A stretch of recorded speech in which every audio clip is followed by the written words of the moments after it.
Welcome, and thank you for tuning in. You're listening to the Beyond 50 radio program. I'm Daniel Davis. On the program today, we're going to discover something that probably all of us encounter at least a little bit each day, and for some of us, quite a bit each day. And for many others, well, it seems to be the cornerstone of their lives, and without it, I don't think they'd function too well, and that is stress. Joining us here on the Beyond 50 radio program today is the author of the book, The Stress Solution, How We Can Use Empathy and Cognitive Behavioral Therapy to Reduce Anxiety and Develop Resilience. I'd like to welcome to the Beyond 50 radio program today our guest, Arthur T.R. McCauley. Is that the right way to say it? That's very close, Daniel. Very close.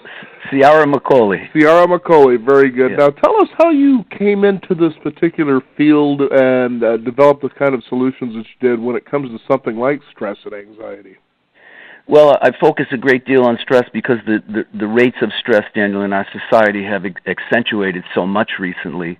75% of Americans in 2015 said that they suffer from physical or emotional stress, and 50% of Americans said they wake up every night due to stress.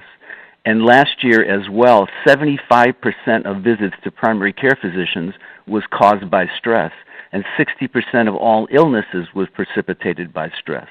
So obviously, many of the people in our country are suffering from stress. They're not necessarily mentally ill, but we really are living in a stressed, fast-paced environment where people are, not sleeping very much, working too much, ultimately loving with half a heart, and then they wonder why they're unhappy and stressed. And it is because we have so much difficulty slowing down, and that's why I emphasize empathy in this book, because empathy really allows us to slow down and perceive ourselves and others accurately, because so much of stress is produced by perception, misperceiving, when we think someone's frowning and they're angry with us, and then we find out they have a migraine. And we all grow up learning certain biased ways of perceiving that really can cause an enormous amount of stress on a daily basis.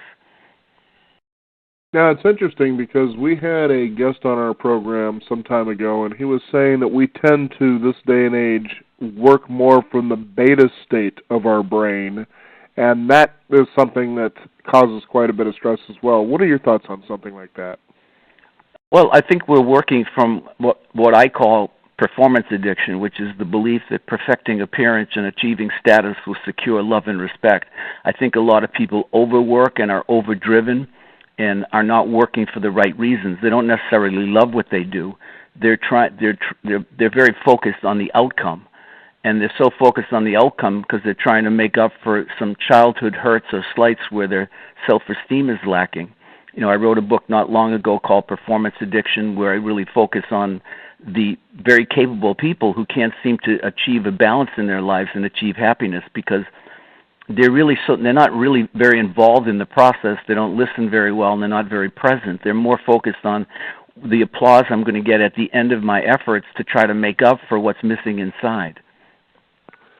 Now, why do you think, I know you talked about it there for a little bit, but why our stress rates seem to be so high compared to, say, 30, 40, 50 years ago? Well, studies indicate that Americans have fewer friends, trust has decreased, as well as empathy has decreased, while prejudice has increased. So empathy has decreased by 40% in incoming freshmen over the past decades, and narcissism has increased by 58%. So in addition to the stress in the corporate world and the business world and wherever people are working that causes them to wake up in the middle of the night, if we have fewer friends, if we're more prejudiced, if we have less empathy, we have less deep connections. When we have less deep connections, we release the stress hormone cortisol. And cortisol in minor amounts can allow us to focus a bit, but in significant amounts on a daily basis, it's like having a low-level temperature, and cortisol is very damaging. It reduces anxiety, and it actually causes anxiety and accentuates the cortisol response, which leads to inflammation, and most importantly, it reduces our ability to be empathic. And when cortisol releases, it takes us from sort of a wide lens camera to a very narrow way of thinking, a very black and white way of thinking. And it causes repetitive thoughts. And if you have this going on a daily basis, you not only have negative thinking, but it causes weight gain, inflammation, hair loss, it breaks down muscle tissue, causes flabbiness, depression, anxiety, and most importantly, it also causes memory loss. Cortisol actually kills neurons in the memory center of the brain. But most important in terms of our current society, we're, just thinking what's happened in Dallas in the last day, when we're stressed, we produce cortisol. When we produce cortisol, we lack empathy. When we lack empathy, we have more fear and anxiety about other people, and we're more likely to generalize about other people and be prejudiced towards certain people. That's why I wrote a chapter in the book on prejudice and how stress contributes to prejudice, and how empathic relating, when we have empathic relationships, when we give and receive empathy, we produce the hormone, the near miracle hormone, oxytocin, which reduces anxiety and cortisol levels. It helps us live longer. It aids in recovery from illness. It promotes a sense of calm and generosity and expands our empathic range. It protects against heart disease. It reduces inflammation, and it reduces craving for addictive substances. And it creates a bond and trust in other people, which decreases our fear and makes us feel more secure to open up and really find out what another person is about. And so empathy produces cortisol, the neurochemical that allows us to feel safe enough to see beyond the surface of another person and look into their heart and soul and see who they really are, rather than generalizing, which is where much of prejudice comes from. Prejudice is a very interesting thing for you to bring up, especially in relation to this conversation, as you consider the war on terrorism. And yes. Here just recently we had another devastating shooting where 4 officers were killed, and you kind of wonder to Yes. yourself, okay, how much more is this nonsense going to go on? And it gets to a point where you begin to, maybe you didn't think you were prejudiced before, but now you're beginning to develop quite a taste for it as a result of all this information that we're being blasted with. You kind of wonder, how do you get around something like that, or do you? Well, I think we can, and this book really, Dan, is very focused on teaching people how to be more empathic. And it's absolutely crucial to making our society more even and more fair at this point for all of us. Because when we encounter someone we have an inherent prejudice against, whether it's conscious or unconscious, we begin to experience a degree of stress. When we're stressed, as I mentioned a few minutes ago, we release the stress hormone cortisol, which limits empathy, and then we are filled with repetitive negative thinking about that other person. Empathy slows everything down. Empathy is very fact-oriented. It's very objective. So it teaches us to not make quick conclusions. It teaches us to use the thinking part of the brain rather than the emotional part of the brain. And much of this book and the exercises in it are teaching people how to slow down and use empathy so that you can perceive accurately. And also you can learn where your old biases are that interfere with perceiving accurately, that cause unnecessary tension. Once you start practicing it, and we're all born with the capacity for empathy. It really is everyday mind reading. We're born with the capacity. It's in a section of our brain. But if it's not used in practice, it atrophies like a muscle we don't use. So when we really commit to disciplining ourselves to use more empathy, to expand our empathy, it reduces aggression, fear, and bias. And that's basically what empathic listening does. When we're truly listening to another person, it's fascinating that just by listening on an empathic level and giving and receiving empathy, we produce that miracle hormone oxytocin, which calms us down and allows us to see what's very important beyond the surface. And when we do that, we realize that no matter how different someone looks, or no matter how different they sound, or how different their religion or culture is from ours, we are all more alike than not alike. And that's what empathy shows us. And when you know how to use empathy, you could almost be dropped anywhere in the world and make a friend, because people love to be listened to on a deeper level, where they really feel like you're making an effort to understand them and to know them, not just judge them from what they look like or how they sound or where they come from or what socioeconomic status they come from. Now, it's interesting that you talked about empathy a couple of times, and sometimes people confuse that with sympathy. I think it would be clear to define the difference between the two. Yes, it's the most important distinction because most people do get confused about it. Empathy, as I mentioned before, is everyday mind reading. It's our ability, it's a capacity to understand and respond to the unique experiences of another. So it's fact-oriented. Let me give you an example, Daniel, of the difference between empathy and sympathy. I had a client last week whose dad had passed away last year, and she was very, very close to her father, and she was devastated by the loss. She moved into a new neighborhood in Massachusetts from the West Coast, and she heard from her neighbor next to her that one of the neighbors down the street just lost her father, that he had died of a massive heart attack. So she put together a basket of flowers and some food, and she went down to the neighbor's home, rang the doorbell, and the neighbor answered, and she said, "Oh my God, I just heard that your father passed away. My father passed away last year. I know you must be devastated. I was devastated. It's so awful. It takes so long to get over." And the woman looked at her and she said, "Actually, I'm not devastated. My father left our family when I was 2 years old, and I never saw my father. He never returned. I wouldn't know my father if he was walking down the street. I don't even know what he looks like. So I thank you for being so generous, but I'm really not devastated." You see, sympathy rushes in. It rushes in to console based on what we see as identifying, meaning I'm identifying my experience must be your experience. It's often done out of good intentions, but it misses the mark. Like this woman went down to the other neighbor's house because she was expecting her to be in the same state of mind without having any facts. Empathy slows down and asks questions. It always asks open-ended questions. It's very similar to a mother having a daughter going out on a date, and she comes, and the girl comes home and she said, "Honey, did you really think he was cute?" Which really means I didn't think he was cute, rather than saying, "How was your evening with your new date?" So open-ended questions open up to explore what another person experiences. Closed-ended questions sort of shut the door. And in many ways, many questions are really statements. Like when the mother says, "Honey, do you really think your date was cute?" She's really saying, "I don't think he was cute." But we don't have the courage to say what we think, or we're hesitant because we think it might make someone else defensive, so we don't. But sympathy, again, rushes in quickly to console. Empathy takes its time to understand the objective facts. Basically, empathy is truth-oriented. And that's why it's so very important in this current climate in terms of prejudice, because it's really finding out the facts.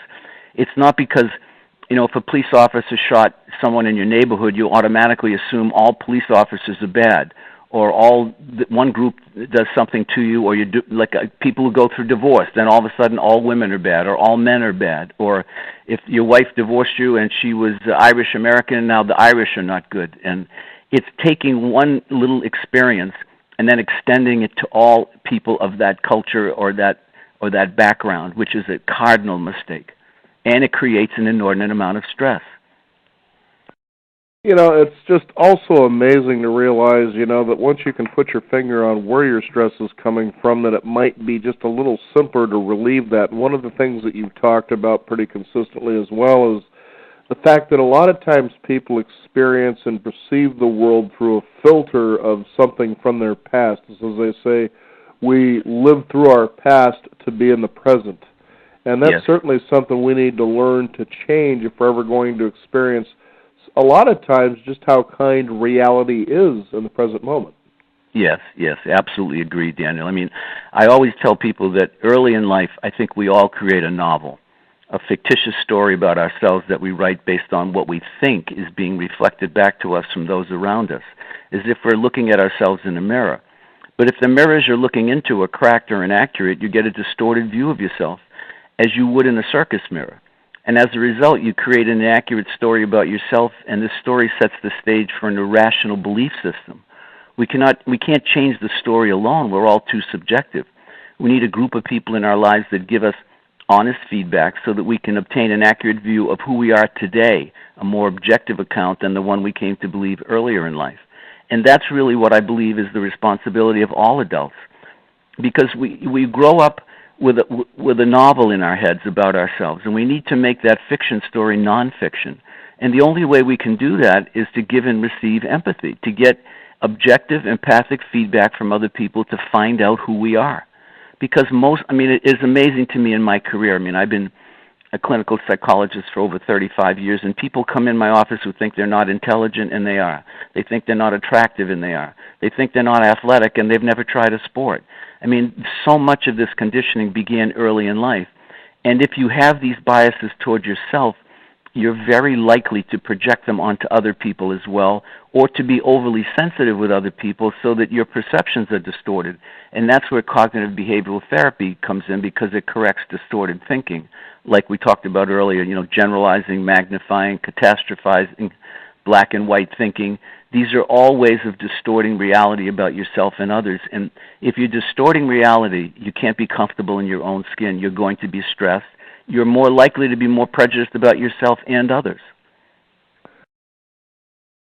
I like you had talked about something in your book I don't know that I've really heard before, and that was called love image. Yes, and as I was reading that, I was thinking of those shows that you tend to see on television, like The Bachelor and The Bachelorette, that kind of nonsense there. And I think to myself, I don't know. But let's talk about image love there for a minute, because also the first couple, of the United States that comes up on that is Kanye West and Kim Kardashian, obviously. Oh, my God. And you can imagine it's funny because you think of the stress perhaps something like that causes in people, because they kind of get thrown in your face as the standards that if you can't measure up to these guys, well, then you're just doing something wrong in your life. And that couldn't be further from the truth than you could ever imagine. Yes, exactly. I mean, and the more we pay attention to on-the-surface perceptions, we come to believe them. And then we believe that we have to be like those folks in order to be loved and respected. And that's part of what performance addiction is about.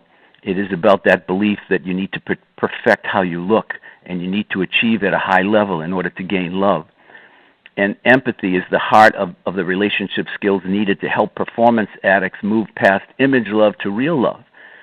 Performance addicts have tremendous difficulty loving because they base their own lovability on their daily performance. And unfortunately, they expect the same of their partner. They are constantly comparing and contrasting themselves and their partner to others, and they do it with their children as well. So these are folks that find it easy to fall in love. The blinding and binding effects of sex in the early phase of a relationship create an illusion and what I call an image of love. And so you have that image. It's sort of like looking at a picture of the ocean versus being at the ocean.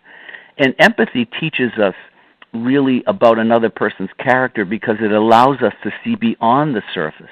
And when we can see beyond the surface, we really come to understand the character of another person.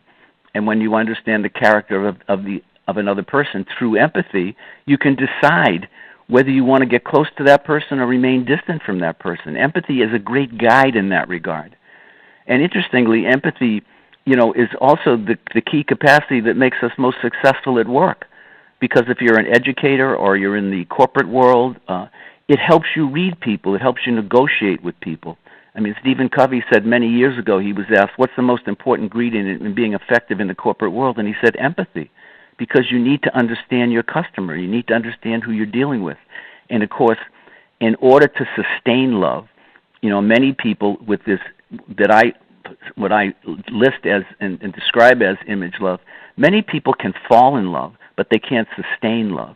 Because in order to sustain love, you have to let yourself be known, and you have to know the other person. And when you don't really feel known, if you're faking it, if you're pretending to be a certain way to gain love, you don't really feel love. You're only assuaging your anxiety for a short period of time. And sooner or later you become known, your partner becomes known, and that early phase of love falls apart. That's so interesting that you talk about this, because I'm thinking of, if you remember, best-selling author and speaker Barbara DeAngelis talked quite a bit about that back in the 1980s. And I remember her catching, one of her infomercials. She was always enjoyable to listen to because of her perspectives on this. But one thing I thought she was absolutely on the mark with is she says, we fall in love with people because of the way they make us feel. Yes. And you can see why love, especially that in-love feeling, is short-lived, because I can't think of anybody on planet Earth who has the energy that can make you continuously feel that way for the rest of your life. Yes. Then I'm reminded of someone I used to know. She had been married for a year, and this was a pretty self-centered individual that I'm talking about here, but she says, well, I'm no longer married. And I said, well, why not? She says, well, because he's just not the same guy that I fell in love with. Yeah. I thought, okay, you're going to have a rough time in life if you don't start waking up to your own self-sabotage here, I think. Yes. That's very true. I interviewed a couple not long ago who had moved from the West Coast to Massachusetts, and they had only been married 18 months, and she wanted a separation, if not a divorce. And I was asking them in the first consultation what happened, and she said, well, he was a CFO and he got laid off, and he's had trouble finding another job that would pay as much as he was earning. And she was working for him. In fact, she was an intern, and then she was hired there. And she said, I used to see him in his suit and deliver speeches, and then I heard him talk at staff meetings, and he was so impressive, and now I go home, and he's in sweatpants, and he's on the computer looking for a job. He's just not the same person. Well, that's again an example of image love. See, she saw him in a suit in front of people speaking. He's the same bright guy he was 18 months ago or 12 months ago, but right now he's gone through a difficult time. And that's when you really understand about people. I always say you don't learn about people at a day at the beach. You learn about them under stress when they're facing difficult situations, because that's when our true character comes out. And here's an example of a woman falling out of love because he didn't look impressive. Well, what about who he is? What about his integrity and his character? He's an honest guy. He's an intelligent person. He's a caring person, but he doesn't have the status anymore. He may have it again, but she's uncomfortable because it's been too long for her. So does she really love him? The answer is no. It's not a relationship based on true love. It's a relationship based on image love. And I think, in addition to what you were saying, Daniel, about Barbara DeAndre's comment, is we have to know our longings when we meet people. We even have to know our longings when we go for a job. If you've been out of work for 2 years and and you're being interviewed, you're very hungry to work, and you can misperceive certain things. Just like if you've gone through a divorce and you're unhappy, and now you're 55 or 60 years old, and you're wondering if there's ever going to be anyone in your life again, and you meet someone and you're married within 6 months. Nobody can know another person in 6 months. But people, when they don't realize their longings sort of bias what they're seeing, and their empathy goes out the window, and they're not really in a relationship with a real person. Now, in your book, you talk about one of the solutions to helping you to change this is that you talk about giving. And I thought that was really interesting because, the fact is you'll have people that will be out there and they're trying to do this and become saints or whatever their motivation is. And then all of a sudden they get burned out and angry because they don't feel the world is reciprocating back to them, perhaps in a manner they feel they deserve from the kind of energy or whatever it is that they're giving away. Talk about why giving is important and how they can balance that out so they don't come to a point where they find themselves creating more stress. Well, that's a very important question, Daniel, because I do talk about in the book about how giving is extremely important, because we know people who are giving are 13 times more healthy than people who just take. We also know there's something called helper's high, which you produce calming, life-sustaining neurochemicals when you're in a giving position. But we also know that there are people who their identity is based on giving, so they're always bending over backwards and they get completely depleted. Empathy allows us to know when we're giving and receiving, when we're in a reciprocal relationship. And if you're just giving for ego reasons, just because you're looking for something in return and you're looking to boost your self-esteem, you'll keep giving to people who will not appreciate it. And many people complain, and I think, probably this is a problem that seems to be in general more women than men, where they're giving too much of themselves, and they're not really discriminating who to give to. Empathy, if you're using it properly, allows you to know a person well enough to know whether they will appreciate what you're doing. If you're giving to people that aren't going to appreciate or are not interested in growing, you're only going to get frustrated and depleted. But giving is very important, and I have a concept in the book that I call goodness breakthroughs, meaning that when we go through difficult times, when our hearts are broken, goodness is often lost in the suffering, and we're reticent to open up to others for being hurt again. And then when we go through a situation where we are helped by other people and we realize the goodness that people have been given to us, and we sort of recover and uncover that basic goodness that's been there all along, we start to see the value and the hope in life again. And, goodness studies indicate that the kindest, most empathic people have the greatest health. But again, you have to use your empathy to know who you're giving to. You shouldn't be giving indiscriminately just to anybody, because some people will take like a sponge, and they'll wear you out to the point where you're the one who's unhealthy, not the person who you're giving to. I'm reminded of a Buddhist precept that says or suggests to give without someone knowing where the gift came from, or whatever the case may be. And I remember putting that into action one time when I was at the supermarket, where there were these two young boys, and they were buying, their soda pop and their candy, and there's the clerk standing there waiting for them to dig out their money, and I just went ahead and I slid the money across and said, "Go ahead and let me take care of this, but don't let them know about it."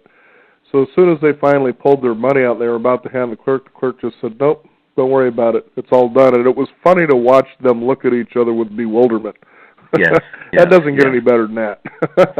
No, and you did it out of the goodness of your heart. Right, and so exactly. you could see the pleasure in their faces, and it wasn't like you were looking for a reward. Oh, you're a good person, Daniel. That's the difference. When you're doing it just to satisfy your own self-worth, it's not pure giving. No. It's giving with an agenda, and giving with an agenda is very different than giving freely. Couldn't agree with you more on that. We've certainly hit on some pretty hardcore things here where people can realize, well, geez, okay, I can see some really unique ways that I can relieve stress in my life, and to be, have a lot more clarity. And I know that you also talk about what it means to be an authentic person. In other words, really being who you are. And sometimes that takes us some time to do, but that's definitely worth doing. And I know that you got a wonderful website people can actually find out more about all this. Why don't you go ahead and give us that and tell us what we can expect to find there? Well, my website is balanceyoursuccess.com. You will find the book, The Stress Solution, and if you're interested in ordering it, you can just click on Amazon or Barnes & Noble or independent booksellers, and you can order it that way. My other books are there as well. Plus, I have a blog there that is a number of different articles that I've written about the subjects we're talking about today. And in addition to that, you can connect to my Twitter account or LinkedIn account, where I post daily comments about these type of subjects: goodness, empathy, character, integrity, listening, empathy, and how to reduce stress. So there's a number of articles there. There's also some videos of my talks and radio conversations I've had with different people in the media as well. And that's balanceyoursuccess.com, correct? Yes. And real briefly, too, speaking of social media, there's an area people really need to kind of take a look at their behavior as well. I love on Twitter how you'll get somebody who will follow you, and they send you a message, "Follow me back or I'll unfollow." Okay, I think your motivations are a little bit different. I'm not interested in some broad, who's in a bikini trying to show me a bunch of half-naked selfies telling me I need to follow her. Yeah. Well, Arthur, thank you so much for joining us here on the Beyond 50 radio program and sharing your book, The Stress Solution. It's been a real pleasure to have you. Well, thank you very much for having me, Daniel. I appreciate it very, very much. Now go out and give to somebody without their expectation. Yes, that would be great, wouldn't it? Would be, very good. Thank you so much again for being on the program today. You're welcome. Bye-bye. We want to thank you, the listeners out there, for tuning in. Now you have an idea about how to relieve stress. The next thing for you to do is to take action about that. You can also take action by joining us at Beyond50Radio.com. That is the number 50. Sign up for our weekly e-news updates and stay up to date on what's going on in Beyond 50 and upcoming shows as well. I'm Daniel Davis. Thank you for joining us. This is the Beyond 50 radio program, and remember, live your day past halfway.